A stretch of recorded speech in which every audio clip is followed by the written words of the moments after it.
Hello tout le monde, j'espère que vous allez bien. Aujourd'hui on se retrouve pour une nouvelle vidéo.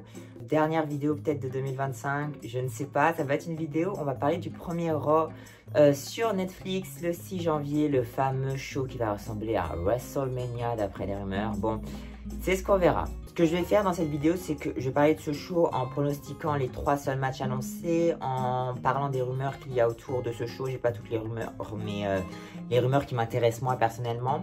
Et plein de petits trucs qui pourraient se passer selon moi, etc. Cette vidéo, elle n'est pas vraiment préparée, ça va être un peu au feeling. Voilà, même là... Premier match, c'est Rhea Ripley contre Liv Morgan pour le titre Women's World. Enfin, peut-être le dernier match. Je vous avoue que j'ai plusieurs scénarios pour ce match. J'ai le premier scénario, Rhea Ripley apprend le titre et on part vers Rhea qui va à WrestleMania avec le titre et elle affronte Io Sky qui gagnerait le Royal Rumble. Voilà, pour moi, c'est plus évident, c'est le truc qui va peut-être se passer selon moi. Ou sinon, j'ai un autre scénario, c'est Liv Morgan qui conserve. Mon rêve. Liv, en fait, là, j'ai envie qu'elle ait un super match face à Rhea. Est-ce que c'est... Pardon. J'ai envie qu'elle ait un super match face à Rhea, parce que moi, elles ont une bonne chimie dans le ring. Mais le problème, c'est qu'à SummerSlam, c'était pour moi un bon match, mais sans plus. En fait, c'était juste une belle écriture. C'est très bien écrit, mais voilà, il n'y avait pas tant de catch que ça. Je sais pas comment expliquer ça. Il y avait une super écriture, mais je voulais voir un... Je sais pas comment vous expliquer, mais ça faisait pas vraiment match catch. Je sais pas comment vous expliquer ça. Bref, il y a pas de blood. Ça avait bien commencé le match et tout. Et puis à la fin, il y a eu plein de trucs un peu bizarres avec Dominique qui tourne avec la chambre. Bref, tout était centré autour de Dominique à cette période. Ça n'allait plus. Ensuite, on a eu Bash in Berlin. Ils ont eu le mix tag team match. Bon, ok, ça va. C'était cool. C'est un bon match. Yellow War Games. Bon, bof. Et là, on a enfin, je pense, du coup, peut-être leur dernier match. Donc, j'espère qu'elles auront du temps. Qu'elles auront un bon match, que Liv elle va faire du catch aussi et qu'elle va pas juste fuir. Bon, en vrai, ça va dans leur match, elle a pas fui tant que ça. Voilà, j'espère vraiment un bon match. Moi, mon rêve, c'est que Liv elle conserve et qu'elle aille à WrestleMania avec la ceinture pour affronter je ne sais qui. Par exemple, on pourrait parler maintenant du retour de Becky Lynch. Ah non mais le retour de Becky Charlotte, j'attends que ça. Parce qu'en fait pour moi cette année ils ont...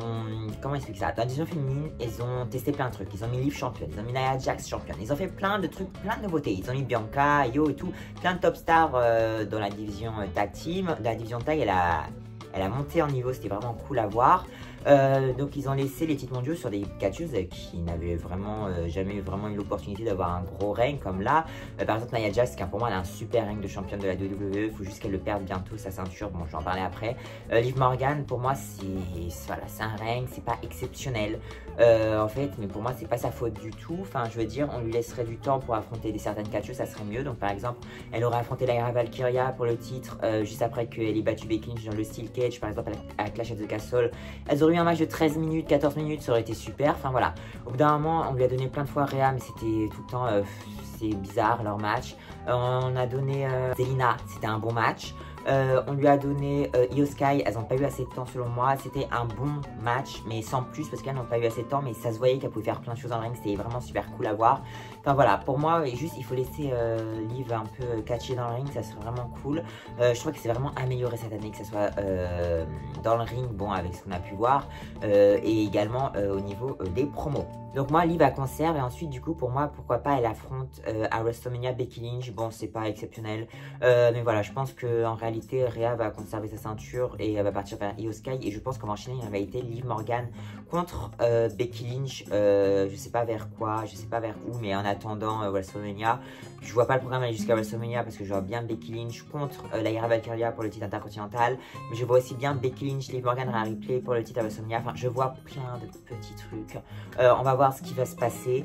Voilà, donc moi, le retour de Becky lors de ce show, pour moi, c'est sûr à 100% qu'elle va revenir là. Et Charlotte Flair, elle reviendra au Royal Rumble.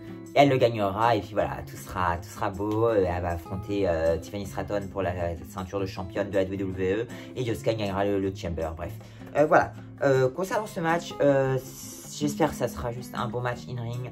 Le résultat final, bon, je pense que c'est le premier jeu sur Netflix. Il y aura forcément un changement de titre. Et voilà, si ça arrive, ça sera avec Rhea Ripley contre Liv Morgan. Parce que de toute façon, il n'y a pas d'autres matchs de championnat pour l'instant de prévu. Dans ce show, je me demande si Gunther, il va défendre sa ceinture. Parce que j'ai pas l'impression, je pense plus qu'il va faire une promo. Je me demande même si Cody va défendre sa ceinture. Parce que, en fait, toutes ces superstars, il y en a plein de SmackDown qui sont dans les pubs pour WWE Raw. Mais ils ont fait une pub pour SmackDown. et on voit également les mêmes superstars. On voit les Bianca, on voit les Cody et tout. Donc je me dis, enfin, quelles superstars vont changer de roster avec ce truc de changement de catcheurs qui peuvent aller d'un roster, qui vont changer de roster pour Netflix là. Je me demande qui va changer de roster en fait, parce que bah, Gunther, il était même là pour la promo de Netflix dans la presse conférence qu'ils ont faite là il y a pas longtemps.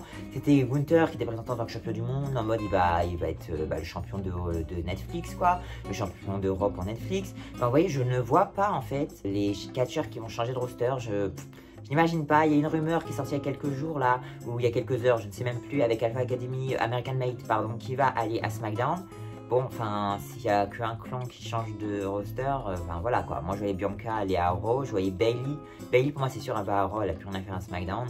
Et après je me dis par exemple la nouvelle Bloodline et la Bloodline avec Roman Reigns qui vont à Raw, ça veut dire que Netflix, que Naomi pardon, elle va aller à Raw aussi parce qu'elle est en couple avec Jimmy. Enfin bref, on va voir ce qui va se passer. Mais ça m'intrigue vraiment beaucoup ces changements de roster, etc. Également, bah, John Cena, il devrait être présent parce que bah, c'est sa dernière année dans le catch activement quoi. Et le problème c'est que je trouve qu'ils en font pas vraiment la pub. On le voit presque jamais dans les clips promotionnels et tout. Donc je me demande ce qu'il va faire en fait. Est-ce qu'il va être là? Il va ouvrir le show. Bon, je pense que Triple H il ouvre le show pour de vrai. Enfin voilà, je pense qu'il fait son entrée. Mais en tant que catcheur. Est-ce que John Cena, il va être là, il va parler? Est-ce qu'il va faire une promo? Est-ce qu'il... oui, c'est sûr, il va faire une promo. Mais une promo concernant quoi? Il s'annonce pour le Royal Rumble. Enfin, voilà, il y aura John Cena. C'est même pas... Enfin, je suis pas plus excité que ça, quoi. Je suis excité pour le Rumble, de le voir dedans, pour voir comment ça va se passer et tout. Je suis excité pour son premier match.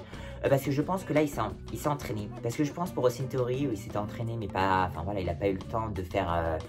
Enfin voilà, il n'a pas pu s'entraîner comme il le souhaitait, je pense, parce que je suis désolé, les matchs étaient vraiment... Son dernier bon match, c'était face à Roman Reigns de SummerSlam 2021. Depuis, il a affronté même Solo Sikoa, ça c'était... Ah non, ce match, je peux pas. Solo Sikoa est déjà dans le ring, pour moi, il a un seul bon match, c'est face à Cody Rhodes dans le Steel Cage, le reste...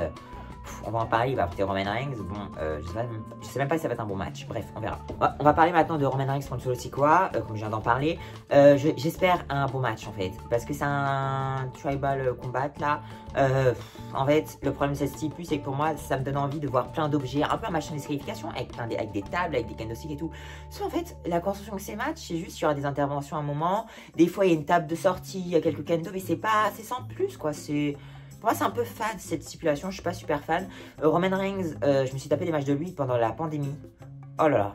Et en fait, je comprenais pas pourquoi je n'étais plus aussi fan qu'en 2021 et en 2020. Je ne comprenais pas. Donc, je suis allé voir des anciens matchs, je me suis dit, mais qu'est-ce qui s'est passé?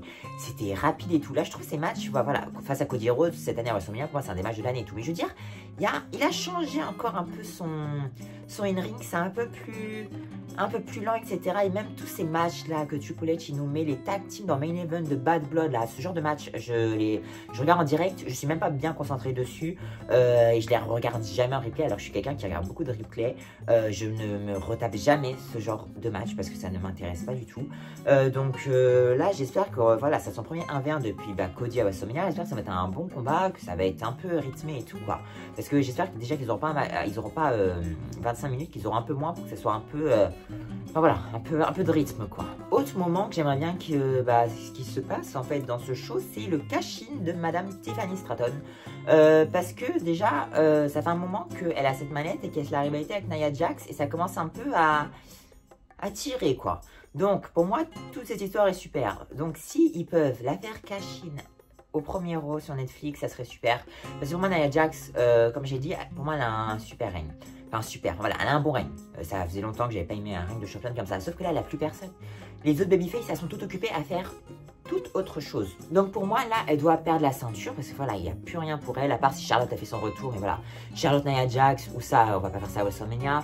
Peut-être il peut faire ça au Royal Rumble, il peut faire ça, je sais pas. Pour moi, il peut faire ce programme plus tard. Il peut faire ça quand Charlotte elle sera de nouveau championne de la WWE. Ils pourront faire ce petit programme. Ou même, il peut faire ce programme sans ceinture.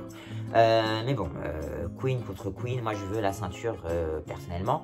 Donc pour moi, Tiffany doit cash in. Comme ça, on peut commencer son règne. Et elle peut commencer à affronter certaines îles. Déjà, on pourrait avoir les matchs à Nia Jax. Pour moi, on pourrait avoir Tiffany contre Nia Jax au Royal Rumble. Ça pourrait être un super match. Parce que voilà, elles ont une belle histoire. Et je pense que voilà, depuis qu'elles sont copines, et je trouve que les catcheurs et catcheuses qui sont copains-copines entre eux, ils font de super matchs. Par exemple, Bayley, Sasha Banks. Donc voilà, Nia Jax et Tiffany, elles sont super copines. Ça peut être un super match. Ou sinon, elle cash in lors du premier SmackDown de l'année, qui sera le premier SmackDown qui va durer 3 heures. Donc ça, j'ai vraiment hâte de SmackDown 3 heures pour voir ce que ça va donner également. Le problème, c'est qu'ils en font pas vraiment la pub. On sait même pas s'il y aura des matchs de championnat, s'il y aura On sait même pas ce qu'il y aura. Donc peut-être que Tiffany un peu Cachine à ce moment-là. Bon, je la vois plus Cachine sur Netflix personnellement. Même si ensuite elle va repartir du côté de SmackDown. Je sais pas, Nia Jax, ça sera Raw, elle fera une promo. Je sais pas. Ils peuvent faire un segment et puis un peu Cachine. Enfin voilà, bon.